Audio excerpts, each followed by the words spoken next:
Atentos, abrir os nossos corações para recebermos a mensagem de Deus que Deus envia através do seu servo mensageiro, que nessa noite será o Tiago Mugler.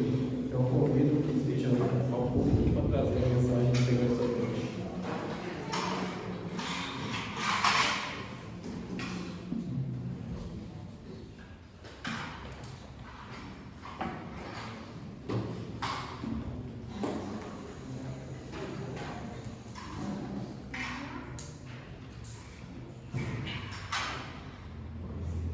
Boa noite, meus irmãos. Que a graça e a paz do nosso Senhor Jesus Cristo estejam com cada um de vós, amém? Mais uma alegria, nós podemos estarmos aqui para louvar e engrandecer o nosso Deus. Isso é um privilégio para nós, irmãos. Um grande privilégio de nós mantermos firme nessa caminhada, nessa comunhão, para que assim possamos agradar o nosso Deus, porque Ele é digno de ser louvado, Ele é digno de ser engrandecido. Eis o motivo por que nós estamos aqui nessa noite. Sem mais delongas, irmãos, abra as vossas Bíblias na Epístola de Tiago. Tiago, capítulo 1, lerei dos versos 1 ao verso 4. Um texto bem conhecido dos irmãos, já pregado diversas vezes aqui neste púlpito.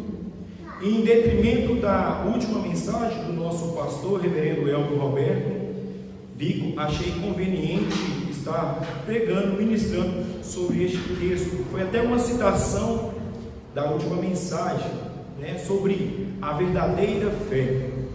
Foi o que o nosso pastor pregou no último domingo. E ele fez uma pequena citação dentro desse texto, falando sobre esperança. É sobre isso que eu quero falar com os irmãos nessa noite, sobre esperança. Epístola de Tiago, capítulo 1, dos versos de 1 a 4. Todos encontraram? Então diz assim a palavra do nosso Deus: Tiago, servo de Deus e do Senhor Jesus Cristo, as 12 tribos que se encontram na dispersão, saudações.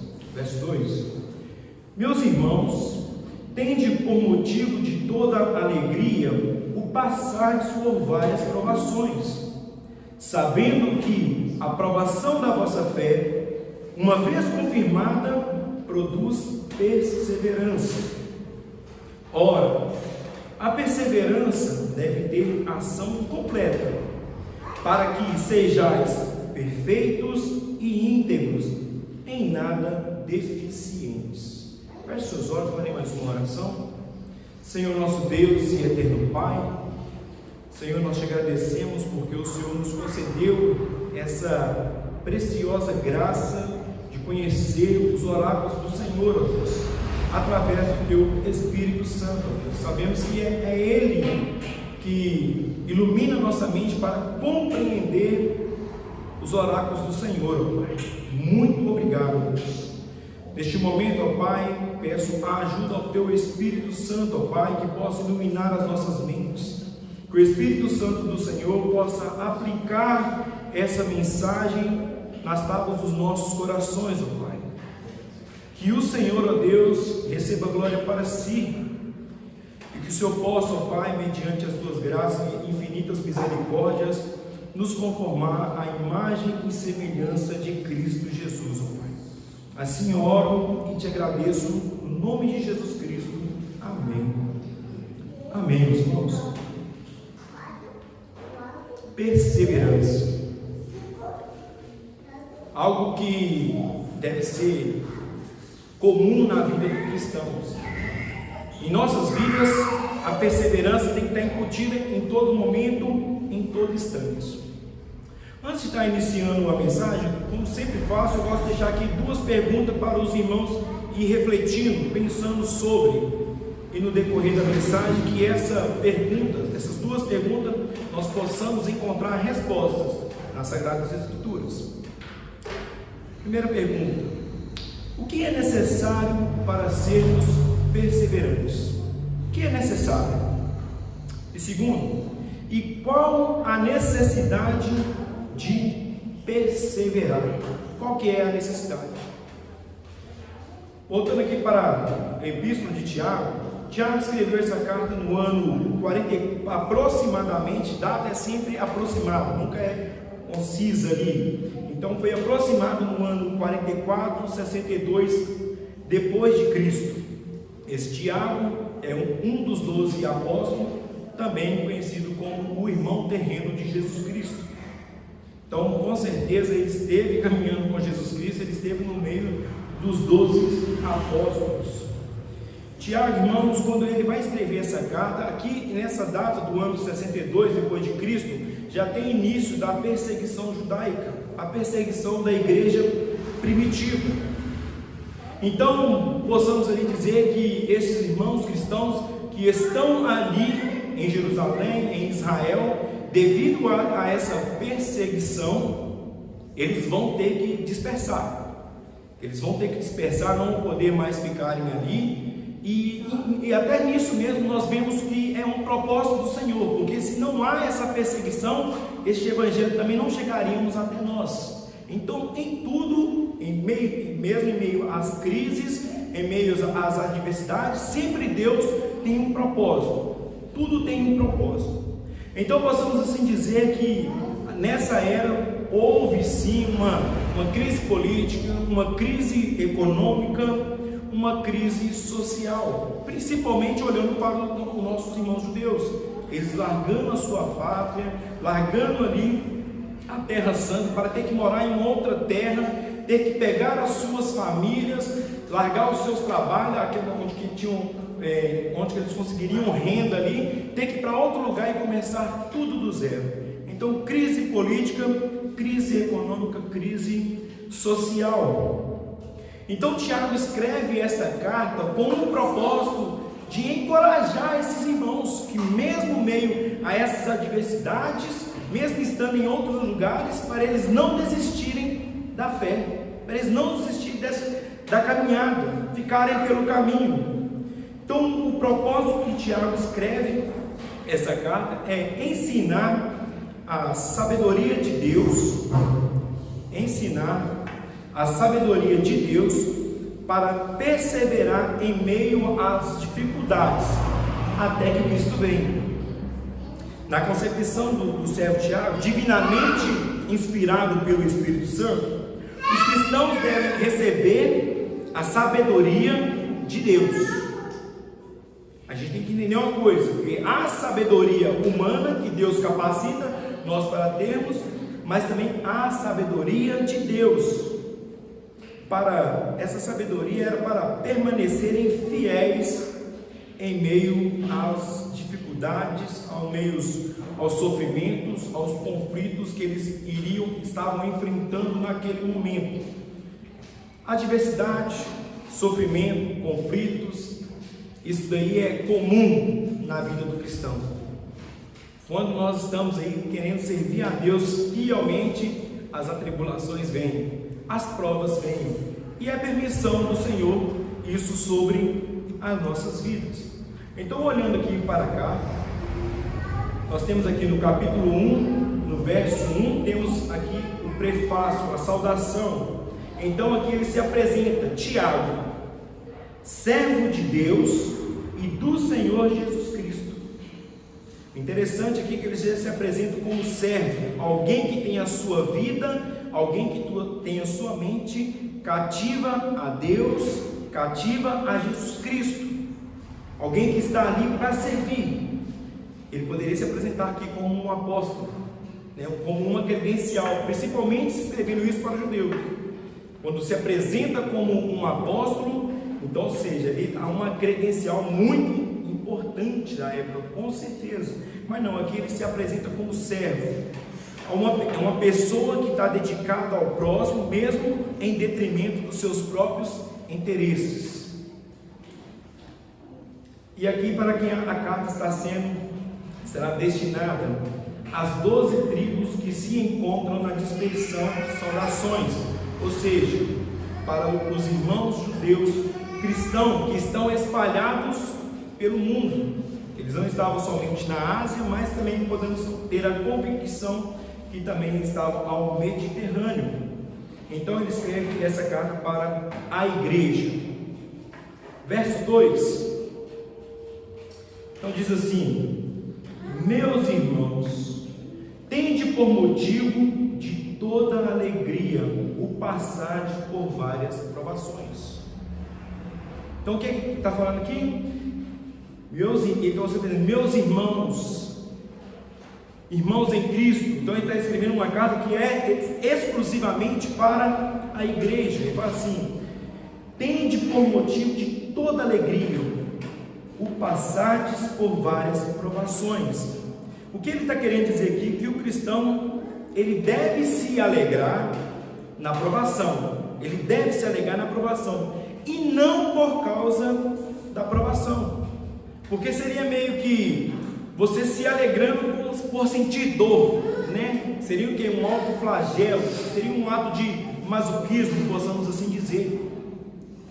Então, o que ele fala? Não, vocês vão passar por essas dificuldades, por aflições, vocês poderão sentir até dor, mas alegre-se no meio dessa provação. Eu vejo assim, olhando exatamente para este verso, abre um parênteses aqui. Eu tive a oportunidade há poucos dias atrás de atender o nosso irmão aqui, o presbítero Aniel. Aniel, nosso irmão, ele está recuperando de sua saúde, e o momento que ele está passando, ele sente muitas dores. E eu tive a oportunidade de levar ele durante uma semana no hospital Mater Dei em BH. E é uma viagem cansativa, você pegar depois ali do Vianópolis e até no Barro Preto, e voltar com o trânsito para uma pessoa que está sentindo dor, é muito complicado. E como alguns aqui conhecem o nosso querido presbítero Aniel, ele é muito de contar histórias, faz muita piada, muita graça também, muito bacana. E o interessante é eu ver ele passando por um sofrimento físico, e mesmo assim uma pessoa alegre. Eu vejo assim, é exatamente o que o texto está dizendo aqui. Mesmo que você vai passar por essa dificuldade, porque quando nós passamos por isso, nós somos muito tendenciosos a murmurar, a reclamar, e dificilmente vemos alegria em alguma coisa. Até os médicos lá ficaram assim impressionados: como assim o senhor, sentindo dor, você ainda consegue fazer brincadeiras com nós? Isso aqui é muito raro. A gente sabe por quê, irmãos? É porque a nossa força, ela vem do Senhor, a nossa alegria vem dele. Então é isso que aqui Tiago está dizendo: é para vocês se alegrarem no meio da provação, e não por causa da provação em si, né? Verso 3: sabendo que a provação da vossa fé, uma vez confirmada, produz perseverança. Eis aqui o versículo principal para nós entendermos por que ter essa alegria. O início que já fala, sabendo. Esse verbo aqui é para você saber. E essa sabedoria, mais uma vez eu digo, como eu disse no início, não é uma sabedoria que provém de nós mesmos, mas é uma sabedoria que vem de Deus. Então, sabendo que a provação da vossa fé, ou seja, as provações, é para provar, fortalecer, edificar a nossa fé. Como foi dito aqui na última mensagem, não é ter fé na fé, mas sim ter uma fé genuína, verdadeira, como um forte e firme fundamento em nossas vidas. Porque como o autor aos Hebreus vai dizer, que sem fé é impossível agradar a Deus. Então, primeiramente, nós temos que entendermos que todas as provações, adversidades, ela tem um propósito, primeiramente, de edificar a nossa fé, fortalecer a nossa fé. Então, por isso é interessante nós sabermos o porquê nós estamos passando por isso. Então, essa fé, vai dizer, então é uma fé verdadeira, uma fé genuína. Não é ter uma fé mental, mas é simplesmente confiar plenamente em Cristo Jesus e na soberania de Deus, sem sombra de ter nenhuma sombra de dúvida em nossos corações. Então o texto ainda diz: a aprovação da vossa fé, uma vez confirmada. Uma vez que essa fé foi confirmada em vossos corações, ela irá produzir algo. Então produzirá então perseverança. Então eu tendo essa fé genuína, tendo essa fé verdadeira, eu não irei ficar triste, ficar pela metade, mas eu irei perseverar, mesmo que tudo ao meu redor diz não, que tudo é o contrário daquilo que eu acredito, eu ainda vou permanecer firme, eu ainda vou perseverar. É isso que o texto está dizendo. Produz perseverança. Verso 4. Ora, a perseverança deve ter ação completa. Veja que é um processo. Primeiro você tem uma fé genuína, tem uma fé verdadeira, como um forte e firme fundamento. Essa fé irá produzir em nós o quê? Perseverança. E a perseverança, como diz aqui no verso 4, deve ter ação completa, para que sejais perfeitos e íntegros, e em nada deficientes. Então ele irá produzir em nós o que nós seremos. Aqui a palavra de Deus diz que nós seremos o quê? Perfeitos e íntegros. Nós precisamos entender essa palavra perfeitos, porque quando a gente fala que o outro, ele acha que é perfeito. Não, ainda só temos o Espírito Santo, estamos sendo santificados por Deus, mas ainda falhamos. Por isso nós dizemos que ainda não somos perfeitos. Há falhas, ainda pecamos. Mas essa palavra perfeita aqui no grego, se diz, no grego é teleios, significa maduros. Então, para que sejais maduros e íntegros. Então, ou seja, a perseverança irá completar a sua obra em nós, sendo duas coisas: perfeitos e maduros. Como eu disse aqui, perfeito significa maduros, ou seja, maduro aqui é no quesito de não ser como criança, de ser levado por qualquer vento de doutrina, por opiniões alheias, por aquilo que as pessoas pensam, mas uma pessoa que tenha maturidade. É uma pessoa que tem maturidade.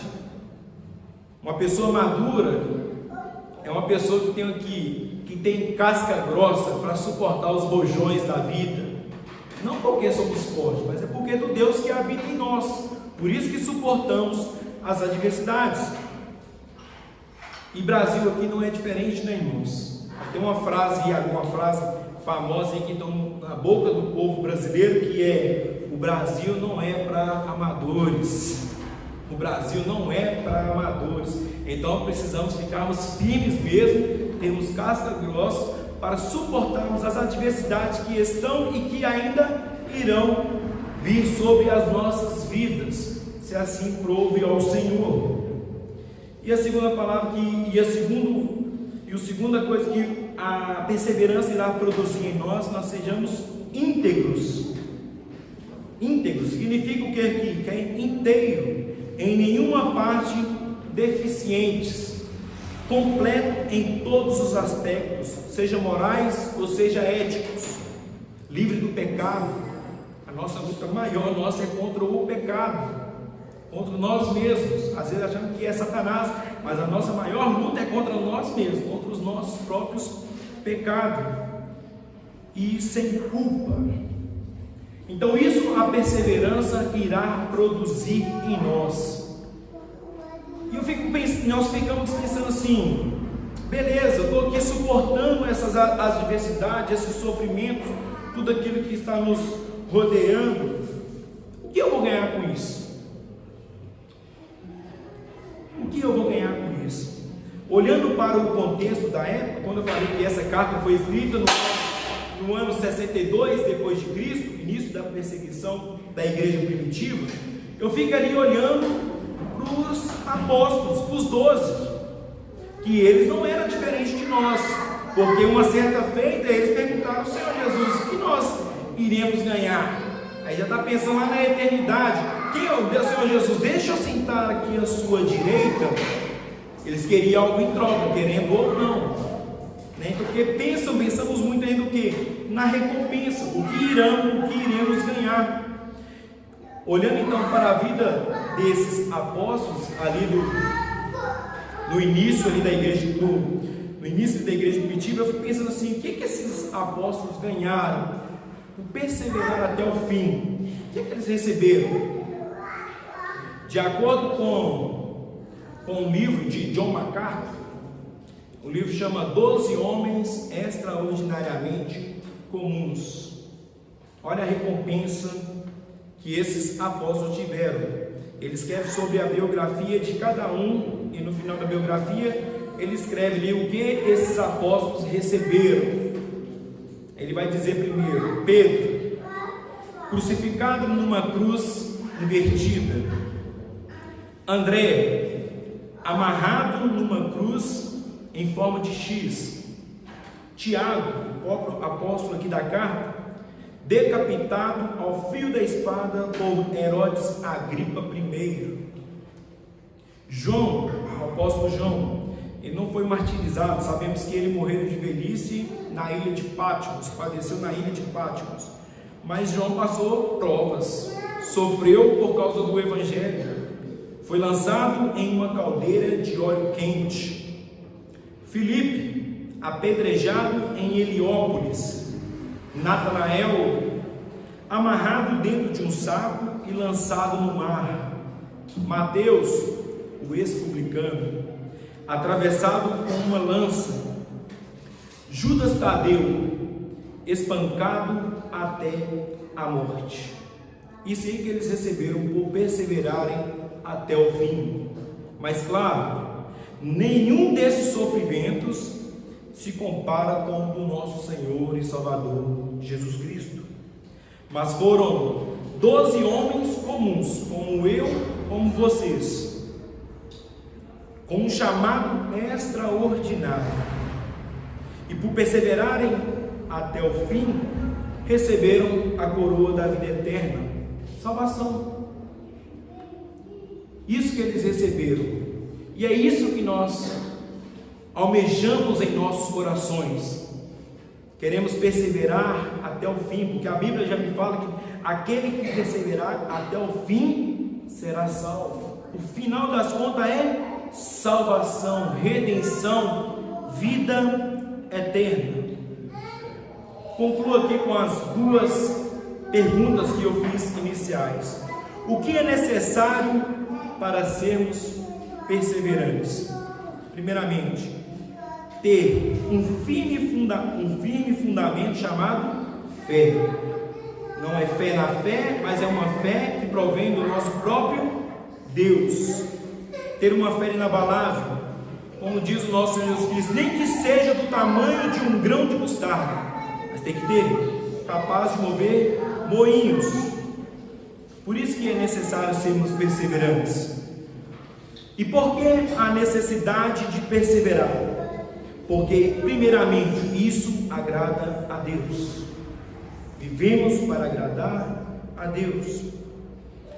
Porque, segundo, porque independentes das crises, porque independentes das crises, sejam políticas, econômicas, sociais ou religiosas, nós continuaremos amando a Deus, amando a Cristo Jesus, amando o nosso próximo, porque a nossa fé não está baseada naquilo que vemos, mas naquilo que nós não vemos. Terceiro, porque não seremos como crianças, como eu diz aqui, levados por todo o vento de doutrinas ou opiniões alheias, e sim seremos homens e mulheres maduros, e temos maturidade para suportarmos tudo aquilo que iremos e estamos passando.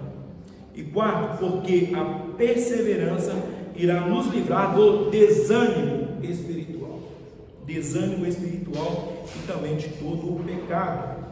E essa é uma mensagem até concernente àquilo que vivemos aqui na nossa igreja. Quando eu falo da nossa igreja, porque eu não gosto de falar de outras igrejas, eu gosto de falar de quintal, daquilo que eu estou vivendo aqui com os irmãos.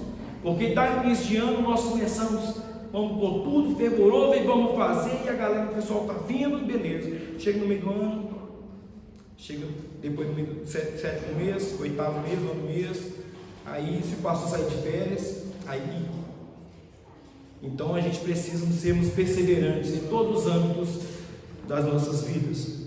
E eu finalizo aqui com uma palavra do apóstolo Paulo em sua segunda carta à igreja de Coríntios, no capítulo 4, verso 16.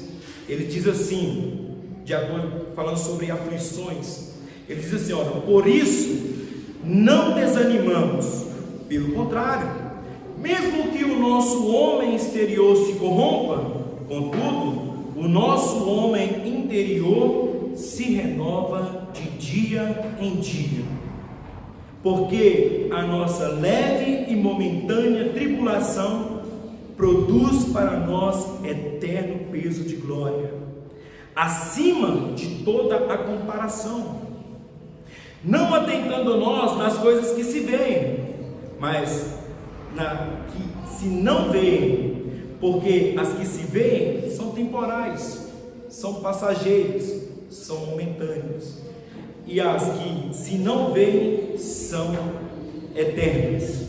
Então, meus irmãos, o que eu digo para a nossa igreja é que, para todo aquele que ama a Cristo, que ama a Deus de todo o seu coração, é que vale a pena perseverarmos. Temos aqui na Bíblia inúmeros motivos para continuar perseverando. Cantamos aqui um hino que falou sobre promessas. Temos inúmeras ainda promessas para o povo de Deus.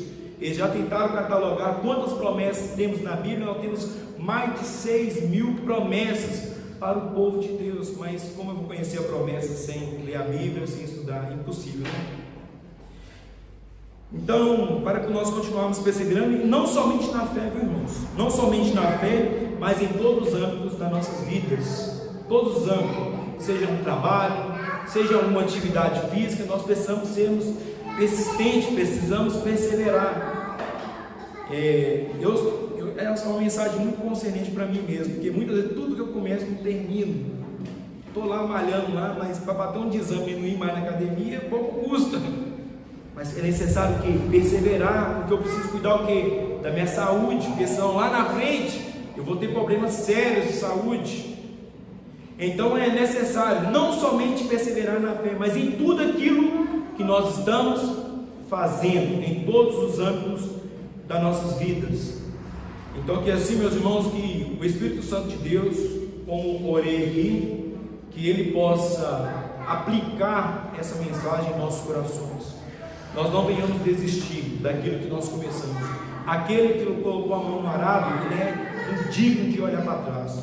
Nós olhamos para frente, nós vamos avante, porque Cristo já venceu por nós. E tudo isso, com certeza, é somente para glorificar a Deus e o nosso Senhor Jesus Cristo. Que Deus assim nos abençoe. Vou pedir a nossa irmã Daiane que faça uma última oração.